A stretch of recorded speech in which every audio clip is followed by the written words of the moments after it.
अगर आपको जंगल में लकड़ियां काटते समय खजाना मिल गया, तो आप क्या करोगे? उन खजानों का बिल्कुल यही हुआ उमेश के साथ। आइए आगे देखते हैं। एक गांव में उमेश नाम का एक लकड़हारा रहता था। वह एक टूटी झोपड़ी के अंदर अपनी पत्नी कोमल के साथ अपनी जिंदगी का गुजारा करता था। उमेश की पत्नी सुंदर तो थी, लेकिन वह अपने पति को नकारा और नाकाम आदमी समझती थी और हमेशा उमेश को ताने मारती रहती थी। उमेश के साथ हमेशा एक वफादार कुत्ता रहता था जिसका नाम टोनी था। हर सुबह वह अपनी थकी हुई टांगों के साथ जंगल की तरफ निकल जाता। दिन भर जंगल से लकड़ियां काटता। वह लकड़ियों को बाजार में मामूली दामों में बेचकर मुश्किल से घर का खर्चा चला पाता था। एक दिन सुबह उमेश जंगल में लकड़ियां काटने के लिए जा रहा था। उसकी पत्नी कोमल बोली, कब तक ऐसा चलेगा उमेश? गांव में सबसे बुरी हालत हमारी है। मुझे तो लगता है तुम अपनी जिंदगी में कभी कुछ कर ही नहीं पाओगे। तुमने तो आज तक मुझे एक चूड़िया भी नहीं खरीदा। कोमल, मैं मेहनत कर रहा हूं। अगर भगवान ने चाहा तो सब कुछ ठीक हो जाएगा और हमारी जिंदगी पहले से अच्छी हो जाएगी।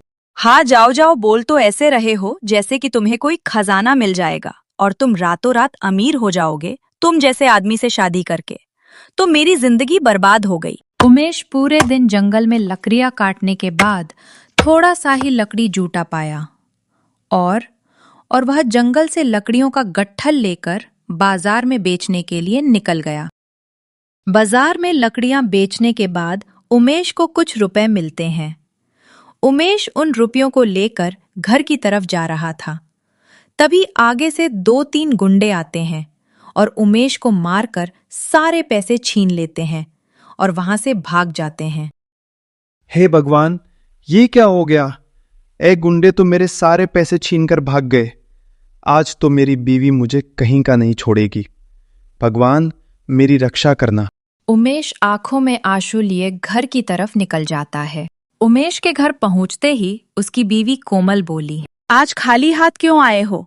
पैसे कहाँ गए? कहाँ छुपा के रखे हो? पैसे लाओ, मुझे जल्दी दो।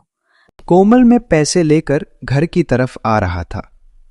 तभी रास्ते में कुछ गुंडे आ गए और मेरे सारे पैसे छीन लिए और वहां से भाग गए और मैं कुछ नहीं कर पाया। मुझे तुम्हारी कोई बात नहीं सुनना है। तुम अभी यहाँ से चले जाओ। मुझे तुम्हारी कोई जरूरत नहीं। अब मेरी नजर के सामने से दूर हो जाओ। कोमल, तुम होश में तो हो? मैं जाऊंगा कहाँ? मेरा ठिकाना ही कहाँ है?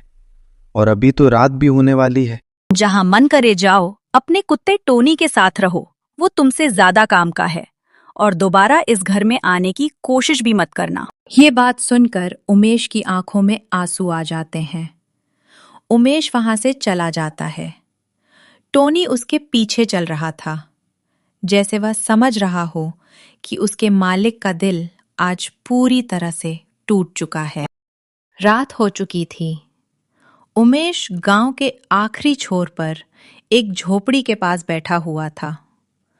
वह अपना सर ऊपर करता है और बोला, हे भगवान, मेरे पास इस वफादार कुत्ते के अलावा कुछ भी नहीं बचा। अब तो भूखा ही सोना पड़ेगा। ना ही पैसे हैं, ना ही घर है। अब तो जीने के लिए कुछ बचा ही नहीं है। बस वहीं से कहानी एक ऐसी मोड़ ले लेती है जिसकी तस्वीर ना ही कोमल ने की थी, ना ही उमेश ने। धीरे धीरे रात ढलती गई। उमेश झोपड़ी के पास बैठा रहा और टोनी उसके पास बैठकर उसे दिलासा देता रहा। धीरे धीरे जब ठंड और अंधेरा बढ़ने लगा तो उमेश और टोनी उठकर उस दिशा में चल दिए जहां कोई इंसान नहीं था। चलते चलते उन्हें जंगल में एक झोपड़ी दिखा। उमेश और टोनी झोपड़ी के अंदर जाकर बैठ जाते हैं। फिर उमेश बोला, गरीबी क्या मिटाएगी मुझे टोनी, जब तुम मेरे साथ हो। तुम 1000 आदमियों से सच्चे हो। तुम कभी मेरा साथ मत छोड़ना। रात आधी हो चुकी थी। उमेश को भूख लगने के कारण उसे नींद भी नहीं आ रही थी। अगले दिन सुबह सुबह उमेश थकी हुई तागों के साथ जंगल के बीच लकड़ियां काटने के लिए जाता है। उमेश लकड़ियां काटने लगता है।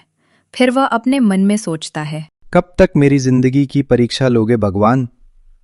और अब तो बीवी भी छूट गई और घर भी छूट गया। अब तो कुछ बचा ही नहीं जिंदगी में। उमेश फिर से लकड़ी काटने लगता है। पूरे दिन में वह थोड़ा सा ही लकड़ियां काट पाया था। उमेश उन लकड़ियों को लेकर टोनी के साथ अपनी झोपड़ी की तरफ निकल जाता है। धीरे धीरे रात भी हो जाती है। अचानक टोनी गुर्राने लगा। उमेश घबरा गया। क्या हुआ टोनी? कोई जंगली जानवर है क्या? तुम ऐसे क्यों गुर्रा रहे हो? तभी टोनी अपने पंजे से मिट्टी खोदने लगा।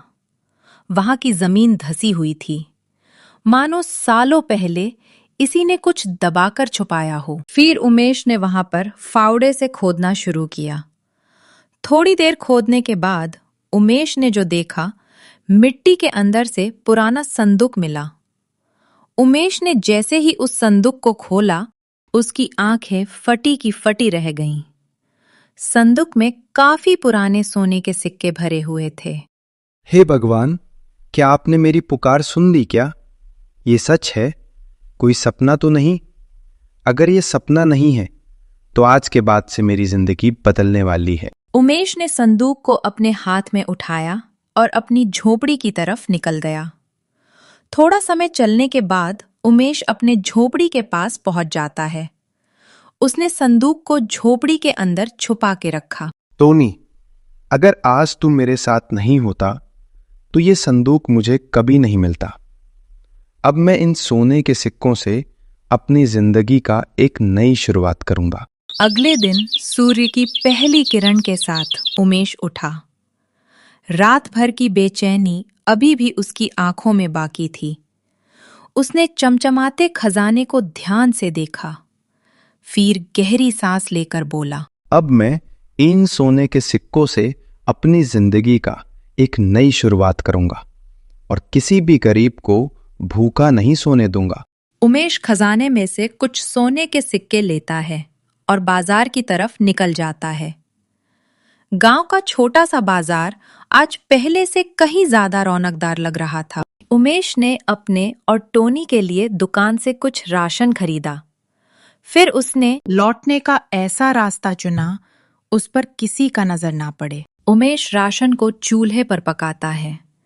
पकाने के बाद टोनी और उमेश दोनों खाना खाने लगते हैं। मेरे दोस्त, किसी को यह पता नहीं कि गांव का सबसे अमीर आदमी मिट्टी की एक कुटिया में कुत्ते के साथ रोटी बांटकर खाता है।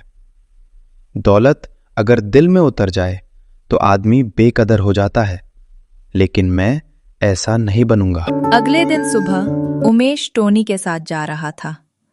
रास्ते में उसे एक बूढ़ी माँ आते हुए दिखाई देती है। उनके आंखों में आंसू थे। माँ जी, क्या हुआ? आपकी आंखों में आंसू क्यों हैं? और आप बहुत घबराई हुई लग रही हो। बेटा, मैं बाजार से अपनी बेटी की शादी के लिए पैसे लेकर लौट रही थी। रास्ते में कुछ गुंडे आए और उन लोगों ने मेरे सारे पैसे छीन लिए। अब मेरी बेटी की शादी कैसी होगी? इसीलिए थोड़ा घबराई हूँ बेटा। ये बात सुनकर उमेश की आंखों में आंसू आ जाते हैं। उमेश जो अपने हाथ में थैली लिया था, वह माँ जी को दे देता है। माँ जी, आप इस थैली को अपने पास रख लीजिए। थैली के अंदर कुछ सोने के सिक्के हैं।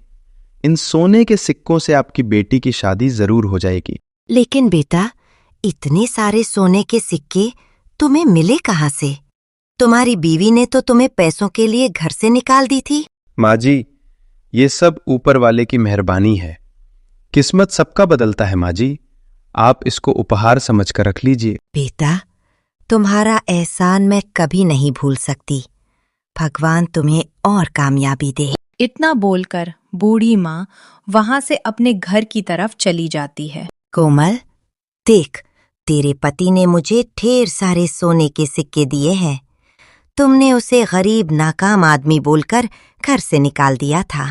मुझे पता था कि उसका दिल बहुत बड़ा है और वह एक ना एक दिन जरूर बड़ा आदमी बनेगा। इतना बोलकर बूढ़ी औरत वहां से चली जाती है। कोमल की आंखों में आंसू साफ छलक रहे थे, जैसे कि उसे अपनी गलती का एहसास हो गया हो। हे भगवान, मुझे उनके साथ ऐसा नहीं करना चाहिए था। मुझे अभी जाकर उनसे माफी मांगना पड़ेगा। इधर उमेश ने सब्जी का एक नया व्यापार शुरू किया था। उसके पास बहुत लोग सब्जियां खरीदने के लिए आ रहे थे। उमेश की आमदनी काफी अच्छी चल रही थी। तभी वहां पर उमेश को कोमल आते हुए दिखाई देती है। कोमल उमेश के पास गई और बोली, उमेश, मुझे माफ कर दो। मैं तुमको हमेशा ताने मारती रहती थी। अब मुझे मेरी गलती का एहसास हो गया है। क्या हम दोनों फिर से एक साथ रह सकते हैं?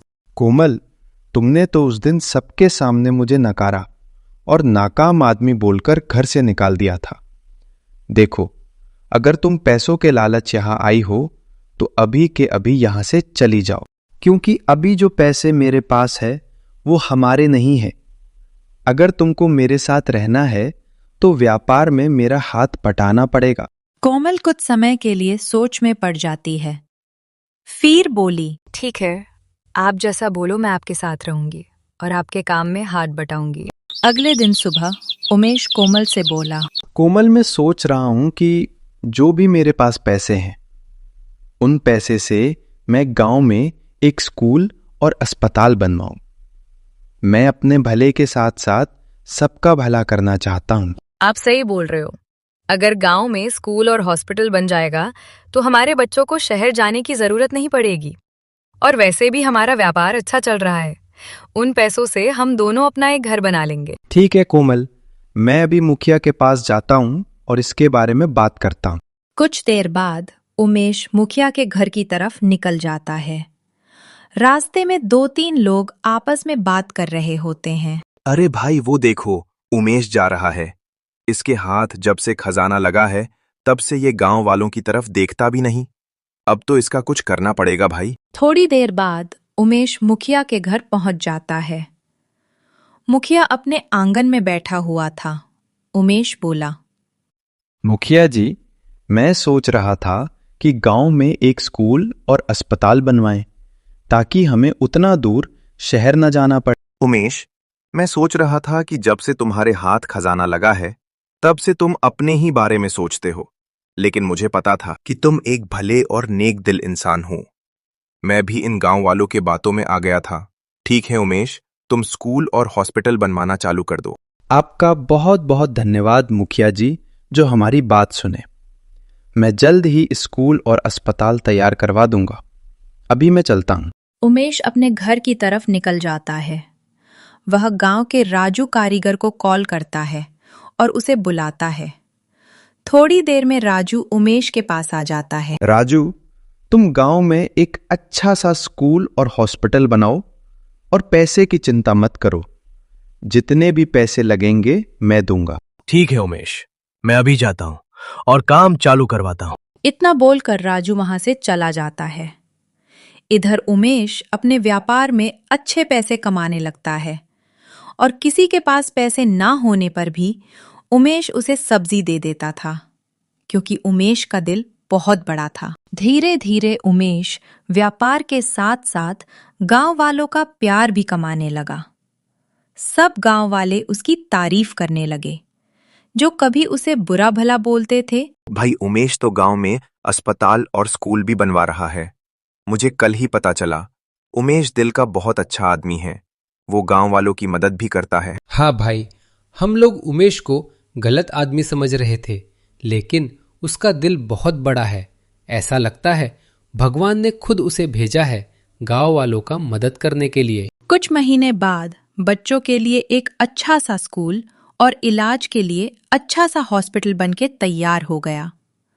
गांव वाले उमेश की और भी तारीफ करने लगे। उमेश ने व्यापार के पैसों से एक अच्छा सा घर खरीदा और उसमें रहने लगा। अब उसके पास उसकी पत्नी का भी प्यार था और गांव वालों का भी। दोस्तों, अगर उमेश के हाथ खजाना लगने के बाद उसने खजाने का सही उपयोग किया है तो एक लाइक और सब्सक्राइब करना ना भूलें और कमेंट कीजिए कि आप कहां से देख रहे हैं। मेरी कहानी कहाँ तक पहुँच रही है।